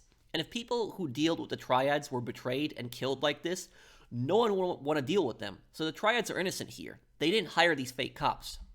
Now let's move on to the next person, Bruno. Some people accuse him of doing it, saying he wanted the drugs and would have also charged Henry and Vito and Joe the extra money. Henry says that Bruno is trustworthy as long as you pay him back. So who's this guy we're gonna see, Henry? His name's Bruno. He's one of the only guys in town who could do a loan this big. What if he doesn't give it to us, then what? Then the deal's off. But don't worry, I know this guy. He'll give us the money. There ain't nobody else we can get this kind of money from? There's 3 of the guys I know of. But if you want to ask Carlo or Frank Vinci for 35 grand, be my guest. Yeah, no thanks. Who's the third guy? He ain't in business no more. Somebody blew up a room full of his guys and shot him point blank in the face with a Tommy gun. Oh, that guy. Come on, we said we wasn't gonna talk about that. All right, so, Henry, what is this guy, rich or something? I think he gets his money from some of the bosses from out of town who sit on the commission. Yeah? No shit. Yeah, which is why we can't stiff the guy. Besides, we gotta keep this quiet. Can we trust him? Sure, wise guy's been borrowing money from this guy forever. As long as we pay him back on time, we won't have a problem. Now, I don't doubt Henry in this aspect. I think Henry is actually telling the truth here. Bruno is the largest loan shark in the city, and he has a reputation to uphold. If you pay him back on time, there's no problems. By doing something risky like this, he could ruin his whole business, and no one would take loans from him. Additionally, he's a loan shark, not a drug dealer. I doubt he knows anything about the drug trade. He does figure out that Vito and Joe shot up Chinatown, but he doesn't rat them out. Good evening. You have the money for me? Or do you wish to extend the deadline? Here it is. I have to admit, this is somewhat of a surprise. I heard you boys had some complications. Yeah, we did. I heard that Henry is dead. I'm very sorry to hear that. Isaac, count it. So your little business venture was a success? You got your money, right? Right. It's just that the whole city has been turned upside down. The Chinese think the Italians attacked them, so they're going after Vinci. That's not good. Not good. Would that have anything to do with the reason you borrowed this money? Sorry, Bruno. That's none of your business. Thank you, Isaac. It looks like the debt is settled. I don't even know your name. Vito. Vito who? Vito Scaletta. Scaletta. I knew a Scaletta once. But I must say, you're much better at paying back your debts than he was. His poor wife had to do it for him. So it was you who lent my father the money? Your father. Like father, like son. I see you don't approve. But I didn't make him borrow the money, now did I? Just like I didn't make you. If you ever need a loan, you know where to find me. Sure. The reason he doesn't rat Vito out is because he has nothing to gain from it, and Vito could be a future customer. He could come back to him for another loan. So no, Bruno is innocent here. Let's move on to the next person, Frank Vinci. Frank Vinci hates drugs. We know this from his speech. Whatever you do, gentlemen, stay away from the dope. No dope. That's our policy. You can make plenty of money. And after years of doing everybody else's dirty work, Too many risks. I was willing to risk anything to finally be somebody. They should have listened to Frank Vinci to stay away from the drugs. Now, Frank Vinci hates drugs, that's true, but he knows Falcone is dealing it and hasn't attacked him. He also is very well aware that Triads most likely deal in it and hasn't attacked him either. The best evidence that Frank did it is Leo saying that he's a brawler. No, I've been meaning to retire anyway. When you get to be my age, Vito, then all this squabbling starts to seem a little pointless. Frank's never gonna change. He's a brawler. Nowadays, he just listens to the young hotheads because they tell him what he wants to hear. If he wants to be some kind of wise guy sheriff and go after Carlo, then he can do it without me. I'm just sorry I got you into this mess. However, even though Leo says he's a brawler, this is something someone would carefully plan out, not a brawler. And I doubt Leo had anything to do with it either. In Chapter 14, Frank Vinci is completely confused on why the Triads want him dead, and wants Vito and Joe to explain why they shot up Chinatown. Joe? And so Vinci's in the middle The of a war. assholes went to take a leak. Great. But can you explain to me why the fuck we're here? That old fuck Vinci can't see what's going on right in front of his face. And he thinks I can explain it to him. Idiot. Oh, the happy couple is here already. Welcome, Vito. What's going on? You got no reason to treat us like this. No reason? No reason? First, the business with Leo. And then all hell breaks out in the city. Going nuts. Everybody's fighting like lunatics. And now, those yellow bastards are threatening to kill me. It's out of fucking control.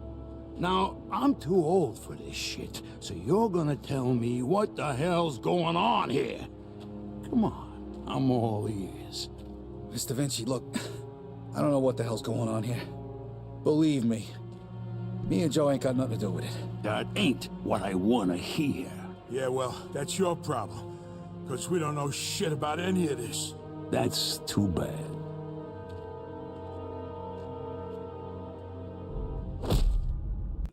He has no idea what's going on, so Frank Vinci is innocent also. He may hate drugs, but isn't going to risk a war over it. Now we move on to someone else. This is the choice that most of you guys believe. Is it truly someone else? No, I don't think so. How do I know this? Whoever did this is well-armed, well-funded, and they are professionals.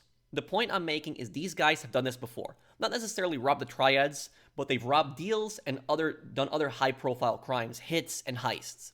There is no known large gang in Empire Bay that operates like this. Could these guys be from out of town? Sure. But then they would have to research the Triads and know that the Triads are doing a deal at what time. These guys were so professional that the moment they heard gunshots, they sent their hit squad in to get the drugs in by force. They had a backup plan.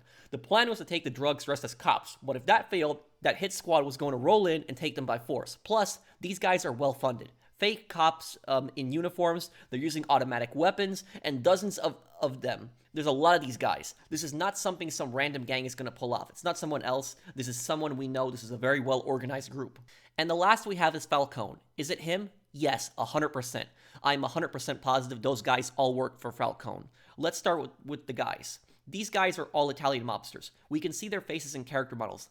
That's not a coincidence. The cop that tries to rob you has the exact same facial model as one of Falcone's guys. We can see the exact same facial model standing behind Falcone in the final mission. Now, I know facial models aren't the best evidence, but I have way more. Henry says that Falcone wants to be the sole supplier for the city, and Frank Vinci is in the way. Hey, here he comes. Hey! What's up? Hey, Vito. Take a seat. All right, listen. I've been doing some research into Carlo's business. So? So, the only reason he had Clemente killed was because he was selling dope too, and he was stealing his customers. Now he just needs to get rid of one last obstacle. The one guy who could fuck things up and ruin his plan to become the main supplier for the whole city. Frank Vinci. But Frank Vinci isn't his only obstacle. It's also the Triads. They recently started opening up to outsiders and were going to sell to local suppliers in Empire Bay. This threatens Falcone, who wants to be the sole supplier in the city. Also, the resources these guys have is something that Falcone would 100% have. Here's what happened. Falcone knew that the Triads were going to do a big deal soon. The Triads put word out on the street that they were dealing, and a deal would happen soon. If Henry knew, then Falcone definitely knew through all of his connections as well. He had his guys sit outside the Triad compound spying on it and dressed as cops. They knew someone would show up for a deal, they just didn't know who. When Henry, Vito, and Joe showed up, they drove into the compound pretending to be cops. Could this be how Falcone found out about the deal? Possibly, but I still think Henry leaked it to them. And they didn't leave any witnesses. They killed all of them. Vito and Joe and Henry, they killed all of these guys, and even the group that chased them, I doubt they got a good look at their faces during the chase. It was Falcone, because there is no other person who wants to control the drug trade like he does. And with as many connections and power as he does, remember what Leo said. Clemente tried to muscle his way in on the drug business, and when he did that, Falcone got rid of him. Look, Falcone heard Vinci's planning to make a move on him because Clemente lied and said he was in the dope business. Lied? Vito, Carlo Falcone is in the dope business. Everybody knows that. Clemente tried to muscle his way into the business, so Falcone got rid of him. Now he wants to get rid of us, too, before we make a move on him. How do you know? Falcone was trying to get rid of the Triads, as his other drug rivals, and was going to kill Vinci because he was against his drug business. So let's move on to the aftermath. Why did Frank Vinci and the Triads agree to spare Vito in exchange for killing Falcone? For Vinci, it was because Falcone was a much greater threat to him, and he would be the only family left standing in Empire Bay with him gone. Think about it. He could at least put Vito to some use here to get close to Falcone and kill him, and the fact that Falcone tried to have Leo killed. As for the Triads, it's because they probably figured out that Falcone was behind the attack on their factory. With Falcone dead, that removes a giant threat to them, and now they have full control of the drug trade in Empire Bay. They agree to spare Vito in exchange for Falcone being eliminated. Vito is only one guy. Kill him versus having Vito kill your biggest enemy, Falcone. Frank Vinci also wants this war to be over as soon as possible, as the feds are on everyone, as do the Triads. As long as the Triads aren't dealing drugs in Vinci's territory, I don't think that Vinci really cares. He wouldn't like it, but he isn't going to stop it. Also, Leo probably told the Triads on how horribly they handled this situation. At the end of the day, the Triads, like all criminal organizations, they care primarily about money the most. Are they going to kill Vito, one guy, or choose Falcone instead to die, who attacked their factory and is a much bigger threat to them and is stealing their drug customers and wants to have them eliminated? That's why Mr. Chu agreed to this deal. Now let me talk about, here at the end, why I really hate Henry. Henry is one of the most popular characters in the Mafia series, but I still really don't like him. I wouldn't say he's my most hated character in Mafia 2, that goes to Derek, but I do really dislike him. So why do I dislike Henry? First, he makes a deal with Vito that if he gets the gas station stamps, he gets $600 for not raising an alarm. Your problem. What's the job pay? I'll give you $600 for 10,000 gallons worth of stamps. Okay, we're in. No, I need Vito to do this alone. I got another job for you, Joe. So, what do you say, Vito? Yeah, sure. Hey, and don't forget to take a piece with you. You never know what's gonna happen. Better to be safe than sorry. Agabish. Wait. This isn't some liquor store stick-up. I want this to be a clean job. If you kill anybody, your cut drops to a third. Gabish? Yeah, I got it. No problem. Okay, when you're done, you come back in, we'll settle up. All right, I'll see you. Good luck, Vito. Vito gets this for him, but then after, he doesn't offer Vito any bonus for driving to the gas stations and tell him he has to do this all tonight or he gets no money. Let's see what we got here. Ah, shit. Something wrong? You bet your ass there's something wrong. These stamps you took have an expiration date, and that date is tomorrow. So, what exactly does that mean? It means they're gonna be fucking worthless. But wait. If you can get them to the gas station attendants by midnight, they'll be able to stamp them and redeem them. You better bring them to every gas station in town. They gotta get there by midnight or we're screwed. If you don't sell them in time, you get nothing. Wait a minute, that wasn't our deal. You didn't say anything about any expiration dates? Well, shit happens, doesn't it? Look, you pull this off, I won't forget it, trust me. Now get going. The faster you unload them, the more money you get. You pull this off for me, I won't forget it. So yeah, your guys are starting to... Hey, what did I just say? You get rid of him by midnight or you get nothing. You guys are starting to see why I hate Henry. That wasn't part of the deal. Vito did it, and he gets arrested for it. Then in the next mission, he gives Vito an attitude for complaining about it. Yeah. Where the hell you been? Laying around in bed all day? Hey, I'm entitled to a little rest after that last job, don't you think? What can I get you, sir? Coffee. Check what he owes for now. Just for now. But when Alberto hears about this, the shit is gonna hit the fan. Believe you me. So, I heard you didn't score too big last night. Well, it wasn't exactly my fault. Shit happens. All right, come on, relax, fellas. It's a high-risk business. If you don't like it, you can always go break your back working for peanuts down at the docks. Sorry, Henry, I was just breaking balls, you know. So how about tonight? We still on for what we talked about yesterday? We'll see in a minute. He tells Vito us, quote, if you do this for me, I won't forget about it. But in the next mission, Henry gets shot and still pays Vito, and people act like this makes Henry a good guy. Wait, I got money for you. For the job, take it. You know, this could have waited. But thanks. And hey, thanks for everything. I hope you'll be okay. Yeah, me too. I'll stay here with Henry. Meet me at my place. All right. That money was owed to Vito regardless, and then Vito gets arrested because of Henry's stupid job. Vito Scaletta? Yeah? What's it to you? You're under arrest for the illegal distribution of federal ration stamps. You're coming with us. One of the gas station attendants ratted me out. The guy fingered me and they strung on Mama into telling him where I was staying. 3 months later, they handed down the verdict. Vittorio Antonio Scaletta, for your crimes against the people of this city and of this great country, this court hereby sentences you to 10 years in a federal penitentiary. If Vito never visited those gas stations for Henry, he wouldn't have been arrested. There was no evidence against him. That wasn't part of the deal they had. Henry didn't give him any extra money for that, and then he has the nerve to tell him he won't forget it. But then what happens is that when Vito's in prison, his sister tells him that his mom is really sick. Maggie, how you doing? I'm doing good. Real good, thanks.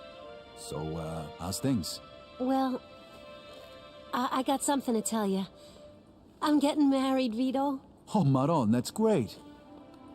I mean, it would have been nice if he asked my permission first, but hey, I'm happy for you. Vito, you're in jail. Look at yourself. How'd you let this happen? Hey, I already got a lecture from the judge, huh? I don't need another one. Just drop it, all right? Vito, there's something else. It's Mama. What do you mean? What about her? She's sick, Vito. She's been like this for weeks and she's not getting any better. Look, Frankie. Go to Joe's. He's holding on to my money for me. You get her the best doctor you can find. And, you keep the rest as a wedding gift. Vito. No, I mean it. Looks like I'm not gonna need it for a while. All right, looks like I gotta go. Look, you take care of Ma. Tell her I love her. I will. And thanks, Vito. Bye. Then it gets worse because Vito finds out his mom died. No, fuck! He did that on purpose just so Vito would suffer Mama more. died while Francesca was visiting me. Instead of going toward a good doctor and a wedding gift, every penny I had went to the funeral. So why do I blame Henry for this? Because Vito did something extra he didn't agree to. He wasn't paid extra for it, and he went to prison because of Henry's stupid job. During that time, Henry had the responsibility to look after Vito's family, especially his mom. In the Mafia, when someone goes away, typically the family or whoever sent that guy on that job is supposed to help the imprisoned guy's family. This is to keep their silence. Henry didn't do this. He promised Vito he wouldn't forget about it, and then he abandons him when he goes to prison. He could have at least gotten his mom a good doctor before her condition worsened. No, he didn't care, and he left him there to rot. And to top it off, he didn't visit Vito once in prison in those 6 years. Not even one time. Vito mentions in chapter 7 that Joe visited him in prison a bunch of times. Now, Joe used to come visit me and, kind of fill me in on what was happening on the outside. But I tell you, as soon as I walked out of that prison gate, it was like a whole new world. The least Henry could have done is visit Vito in prison. And some of you guys told me Henry couldn't visit Vito in prison because the Clemente family would get mad at him. If Henry can manage to avoid being caught ratting for 11 years, he can avoid getting caught visiting Vito in prison. He didn't even visit Vito when he got out of prison and offered him some money for being put away. He could have come to see Vito. Here's some money I owe you. I'm sorry about what happened to you. Then he has the nerve to show up on Vito's front porch 6 years later after his mom died and he sat in prison, and he begs him to vouch for him to Falcone. Well, I guess you know Clemente's dead, along with everybody else. Listen, Vito, I know Falcone had something to do with this. And I'm worried that he's gonna want to take out what's left of the family. And I should care about this, why? Well, yeah, look, about you going away. I'm sorry for what Clemente did to you. But he got what was coming to him, right? I don't give a rat's ass about that old bastard.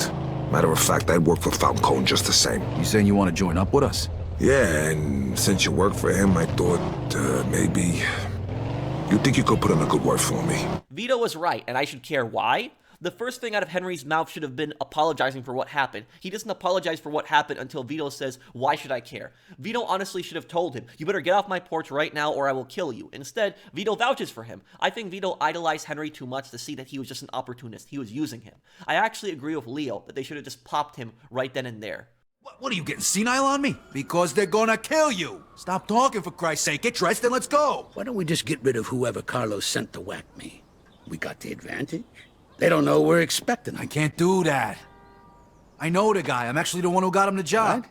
You hired your friend to whack me? No, not exactly. Look, I don't have time to explain. He's gonna be here any minute. If Vito let Leo kill him, he would have avoided so many problems. And on top of that, I don't even mention the fact that he was a rat. He then pressured Vito and Joe into a drug deal that he told the feds about. I can't stand Henry. He screwed Vito over and then begged him for getting a job when he left Vito to rot in prison. And I will bring up this one point here. In Joe's adventures, it's revealed that Henry warned Joe Luca was trying to kill him. This is the only good thing Henry did in all of Mafia 2. Yeah, sure, he'll be out in no time. Country. This court hereby sentences you to 10 years in a federal penitentiary. Shit!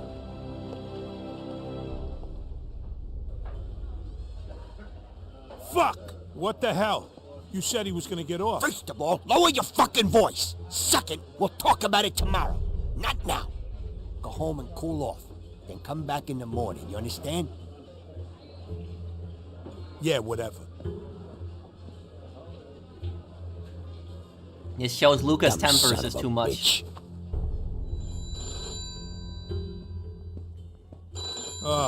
Who the hell is this now? Yeah. Joe, listen to me. Henry, you hear what happened to Vito? That little cocksucker said he was gonna take care of everything, and then Joe, he goes... just shut your mouth and listen to me. Look, I'm sorry about Vito. There was nothing I can do. But you gotta listen. You just made Lucas hit list. What's that supposed to mean? It means they're gonna kill you. That's how it happens, Joe. You must have pissed them off good. You probably got about 5 minutes before the guys show up. Yeah? Let him come. What the hell do I care? Oh, what are you gonna do, tough guy? Kill him? And then what do you think's gonna happen tomorrow? Look, you got two choices. You can either skip town, or you can stay and die. And hey, Joe, what you did for me at the distillery, we're even now. This is perhaps the only honorable thing Henry does in the whole game. He realized he owed Joe for the distillery and warned him. Why he did this, we don't know. It may be against some of his religious views, torn between the Mafia and giving info to the feds, and wanting to get out. Maybe he had some morals here. It shows at least he had a little honor, but I still see him as a total scumbag. And in the end here, what does Henry symbolize? Does he symbolize betrayal? Does he symbolize friendship? No. He symbolizes bad luck. Henry's entire character symbolizes bad luck. That's what he represents. Think about it. Every single time Henry's involved in something, it turns into a disaster. Think about it. Has anything gone smooth with Henry involved? Nothing. First, the gas station stamp disaster. He tells Vito to get them. Vito follows his instructions. Then he's forced to deliver the gas stamps, and because of that, he ends up getting caught and spending 6 years in prison. Vito and Joe break into a jewelry store for Henry, and it gets attacked by the Irish Mafia, and then the police show up. Vito and Joe barely escape and almost fall off the roof. While this isn't necessarily his whole fault, it was still his job. Then in Chapter 5, Sidney Penn sees the MG-42 and runs inside, and they have to fight through all of his guys only for Henry to be shot and carried away. Vito also brings him in, and what happens? He gets a job to kill his father figure, Leo. Then Henry lies to Vito and Joe and guilt trips them into a deal that he told the feds about. The deal gets ambushed by Falcone's fake cops. They barely get out and it gets worse. Falcone finds out about the deal. Then Henry gets killed in the park by the Triads. And Henry is such bad luck that even after he dies, he still can't stop causing problems. He's literally a bad luck magnet. Even after his death, he's still causing issues. Vito and Joe go into massive debt after he dies. They shoot up Chinatown for him, only to find out he's a rat, and then his death starts a war between the Vincis and the Triads. Vito is forced to kill Falcone for this whole mess that Henry started, and Vito even tells Henry that all of his jobs end in a disaster. In Chapter 12, Sea Gift, after Henry admits to Vito he lied about there being multiple buyers, instead, Vito tells him that all of his jobs went bad after Henry tells him, "Have I ever steered you wrong?" I doubt it. Look, I'll figure it out. But first, we gotta unload this stuff. Vito, take us to the old warehouse in Hunters. All right. Hope this deal goes better than the last one. It will. Not like it can go any worse, right? So who we selling the stuff to? A bunch of different guys. Whoa, whoa, whoa. What do you mean a bunch of different guys? A bunch of different guys. What did all that shooting back there make you deaf? I thought you said we were just moving this garbage from one place to another. Yeah, well, you make a lot more money if you sell it in smaller amounts. Would have been really nice to know before I agreed to go in on this. If I did, from the way you were talking back in the park, you probably wouldn't have. Yeah, exactly. Hey, the best you can hope for right now is to spend the next 30 years of your life breaking your ass for Eddie and Carlo before you either get bumped off or end up back in the can. The only time you're ever gonna see cash like this is if you stick your neck out. Besides, I ever steer you wrong? Well, there was the OPA job, and that time we almost got killed when we whacked that fat fucking Sand Island. All right, enough. None of that matters after today. Let's just get the Hunters. And don't worry, we're never gonna have to see these scumbags again after today. This dialogue was there on purpose. It was meant to show you that Henry was just bad luck. And what does Henry say in Chapter 5 when he gets shot? God damn it, I knew it. This is my 13th contract. It's a fucking jinx. Oh, bastard. He says this is his 13th contract, and it's bad luck. That's why he got shot. And when did Henry die? He died in Chapter 13. 13 is an extremely unlucky number. Henry Tomasino should change his name to Henry Problemissimo. I know some of you guys really like him, but Henry's an opportunistic backstabber. You don't realize it right away, but he uses Vito and then leaves him to rot in prison. He might have had some honor because he warns Joe, but he might have only been doing that to get his favor, to use him later on, which he did. He betrayed Vito, and he betrayed Joe by pressuring them into that deal in which he just told the feds about. A lot of people don't want to admit this because they like Henry so much, but when you really break down the character, all he did was cause problems, and he even even caused more problems after he died. He can't stop causing problems even when he dies. And that's the whole story of Henry Tomasino. Please let me know in the comments what you guys think. I've been working on this video for some time, so I hope that you guys enjoyed it. Thank you for watching, and I'll see you guys on the next one. Take care, everyone, and have a wonderful day, guys.